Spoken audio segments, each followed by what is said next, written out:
Dua pelaku spesialis pembobol rumah berhasil diamankan tim Reskrim Polsek Sangadesa, di mana dari tangan kedua tersangka polisi mengamankan sepocok senpira sama hasil barang palingan berupa 2 unit sepeda motor.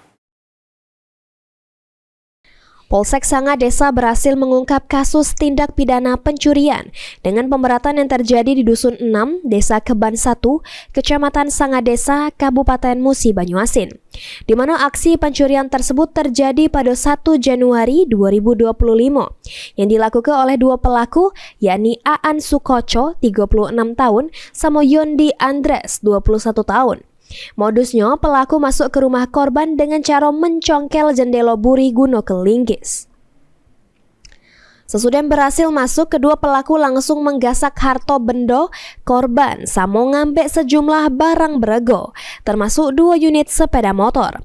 Atas kejadian tersebut, korban langsung melapor ke Polsek Sangadesa dan selanjutnya unit Reskrim Polsek Sangadesa langsung bergerak melakukan penyelidikan, sehingga berhasil menangkap kedua pelaku. Yang mana Aan Sukoco ditangkap oleh polisi di sebuah gubuk miliknya di Dusun V, Desa Keban 1, Kecamatan Sangadesa, sementara Yondi Andres menyerahkan diri ke pihak kepolisian. Polsek Sangadesa telah berhasil mengamankan 2 orang tersangka berinisial AS dan YA. Kedua tersangka tersebut ditangkap karena telah melakukan pencurian pemberatan pada tanggal 1 Januari tahun 2025 milik korban atas nama Musa. Kedua tersangka pada saat rumah korban kosong melakukan pembongkaran dan mencongkel menggunakan linggis. Para tersangka mengambil barang-barang milik korban berupa 2 unit senapang angin, 2 unit sepeda motor, 2 ekor burung murai, dan uang tunai sejumlah 15 juta.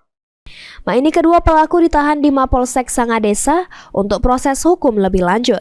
Kedua tersangka dijerat pasal 363 ayat 2 KUHP tentang pencurian dengan pemberatan dengan ancaman hukuman pidana penjara 9 tahun. Ruzi Iskandar, PAL TV.